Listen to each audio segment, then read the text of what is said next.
Today, December 2nd, a photograph surfaced that could reshape America's entire approach to the drug war. The image shows what appears to be Defense Secretary Pete Hegseth in a secured military communications room, hand-positioned over a red authorization button with multiple screens displaying Caribbean maritime coordinates. If this image is authentic, we're looking at evidence of direct cabinet-level involvement in anti-cartel operations. And if it's fabricated, well, that raises even more disturbing questions about who wants us to believe this happened. The leaked photo emerged simultaneously across Washington Post and CNN sources, showing Hegseth allegedly moments before authorizing a second strike on a suspected drug smuggling vessel in Caribbean waters. What makes this particularly unsettling is the timestamp. The image was captured during what the Pentagon claims was a routine Coast Guard interdiction operation, not a Defense Department mission. But here's where things get uncomfortable.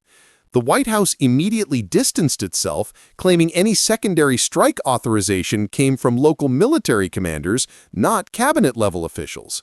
Yet the leaked communications suggest Hegseth was directly coordinating with Southern Command headquarters in Miami. This isn't standard protocol for drug interdiction. This is war room-level engagement. The context makes this even more volatile. Since Trump's return to office, there's been unprecedented pressure to militarize the border and expand anti-cartel operations beyond traditional law enforcement boundaries. Campaign promises about declaring war on the cartels weren't meant to be metaphorical, apparently. And Hegseth, a former Fox News host with limited military command experience, suddenly finding himself authorizing kinetic operations in international waters? That's not reassuring. What's particularly fascinating is how this mirrors a bizarre Simpsons scene from what appears to be a forgotten 2019 episode. In it, an overzealous Springfield official stands before a wall of monitors, dramatically pressing buttons to authorize Operation Sea Sweep against candy smugglers. The character, wearing an ill-fitting military jacket, declares, "We're taking the gloves off, people!" While Marge worriedly asks, "Shouldn't we call the Coast Guard first?" It was absurd then. It's less amusing now. The economic implications are staggering. Defense contractor stocks jumped 3% within hours of the leak, particularly companies specializing in maritime surveillance and drone technology. Northrop Grumman, Raytheon, and General Dynamics all saw upticks. Wall Street apparently interprets cabinet-level drug war escalation as a growth opportunity. The cynicism is breathtaking, but the profit motive is crystal clear. Meanwhile, pharmaceutical companies with opioid treatment portfolios showed mixed reactions. Some analysts suggest militarized interdiction could reduce supply, driving up street prices and potentially increasing demand for legal addiction treatment.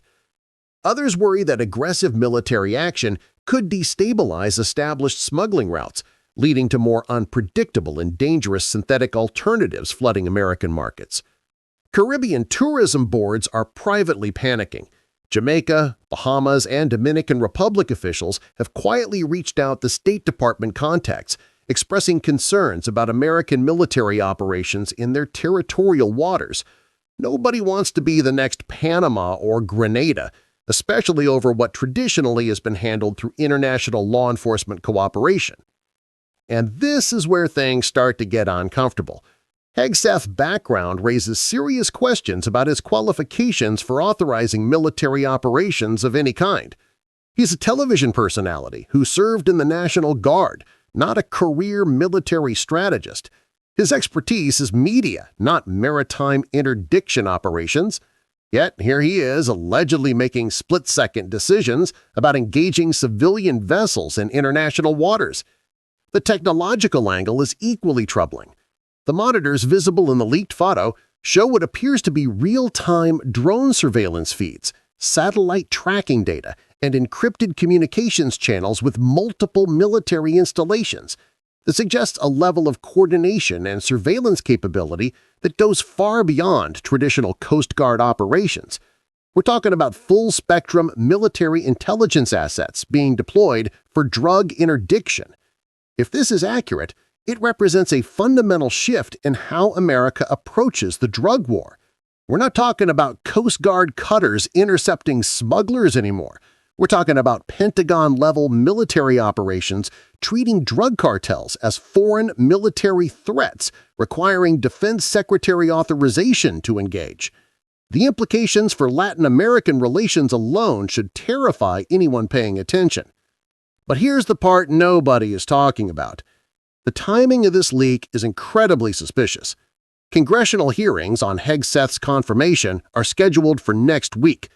Democrats have been questioning his temperament and qualifications for months, and suddenly, photographic evidence emerges suggesting he's already overstepping traditional defense secretary boundaries. Either this is legitimate evidence of concerning behavior, or someone is strategically undermining his confirmation process. The Simpsons parallel gets darker when you consider another scene from that same episode. Chief Wiggum, trying to impress federal agents, accidentally authorizes an airstrike on what turns out to be a fishing boat. The episode ends with him nervously explaining to reporters that sometimes you have to take decisive action, even if you're not entirely sure what you're deciding about. The laughter track felt forced even then. Multiple sources suggest Congress is demanding full audio and video recordings from the Pentagon Situation Room during the time frame shown in the photograph. House Armed Services Committee members, both Democrat and Republican, want to understand exactly what authorization procedures were followed and whether civilian oversight protocols were maintained. The fact that we're having this conversation at all suggests normal checks and balances may have been bypassed. Intelligence community veterans are privately expressing alarm about the precedent this sets. If defense secretaries can authorize kinetic operations against civilian vessels based on suspected drug trafficking, where does that authority end? What stops future administrations from applying similar logic to other forms of international crime, cyber attacks, money laundering, political dissent? The legal framework becomes murky when you examine international maritime law. Interdicting vessels in international waters requires specific authorization procedures and coordination with flag state governments. If Hegseth bypassed these protocols, even for legitimate anti-drug operations, it could constitute a violation of international law, and that creates diplomatic complications far beyond the immediate operational concerns. Let's pretend, for our own sanity, that this image is authentic and Hegseth did authorize secondary military action against a suspected drug vessel. The scenarios that unfold from here are all concerning. Best case, we've militarized drug interdiction to an unprecedented degree, creating potential for escalation with any nation whose vessels operate in Caribbean waters. Worst case, we've set a precedent for defense secretaries to authorize military action without proper oversight, essentially weaponizing the Pentagon for domestic political purposes. Scenario 1. This becomes standard operating procedure. Defense secretaries routinely authorize kinetic operations against suspected criminal activity in international waters. Caribbean nations respond by increasing their own naval patrols and challenging American vessels. What starts as anti-drug operations evolves into a series of tense maritime standoffs with allies. Tourism collapses, trade relations deteriorate, and suddenly we're treating the Caribbean like a war zone. Scenario 2. The precedent expands beyond drug interdiction. Future administrations use similar authorization procedures to target other forms of international crime, money laundering operations, cyber attack sources. Eventually, any economic activity that damages American interests becomes subject to military response. NATO allies find themselves wondering if their financial institutions could become Pentagon targets under the right circumstances. Scenario 3. This was never real, and we're watching a sophisticated disinformation campaign designed to undermine either Hegseth specifically or American military credibility generally. Foreign intelligence services release carefully crafted fake evidence to create exactly the kind of congressional investigation and public confusion we're experiencing right now. The chaos is the point, not the truth. What makes this particularly unsettling is how it connects to another forgotten Simpsons moment.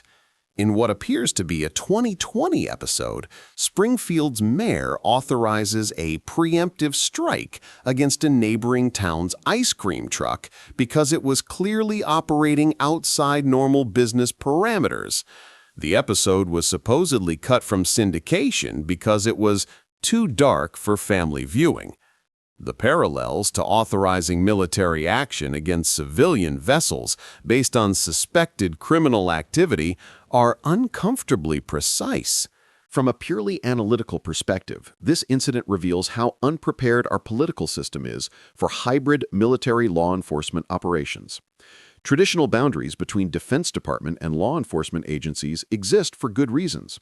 When cabinet-level officials start authorizing military operations against civilian criminal activity, you've essentially declared martial law without calling it that.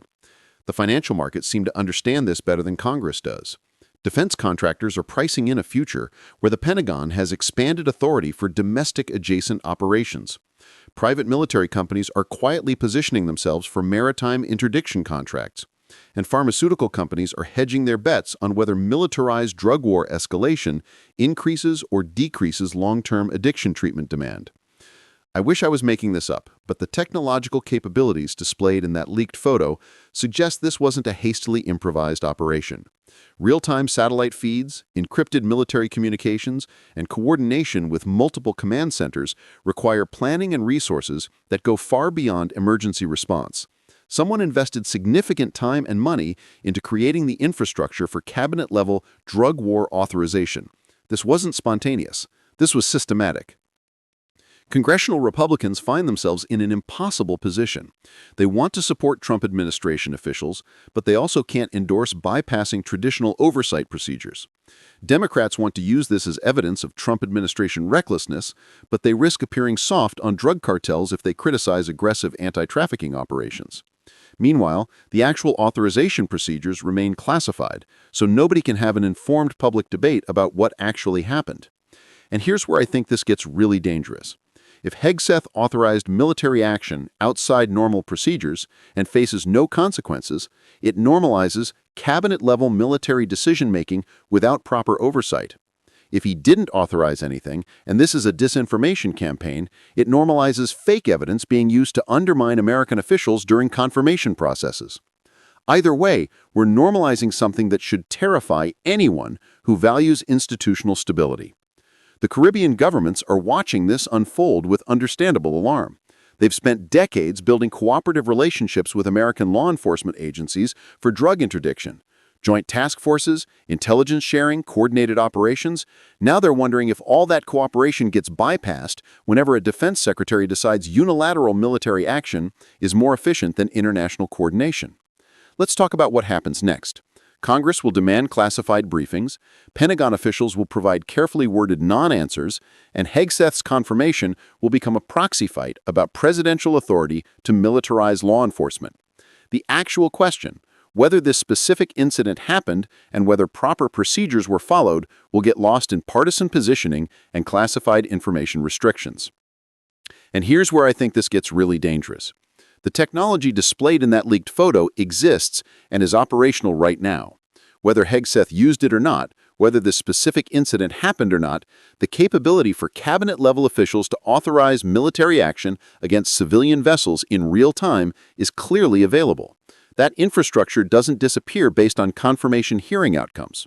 The Simpsons predicted this level of bureaucratic military overreach in ways that seemed impossible at the time.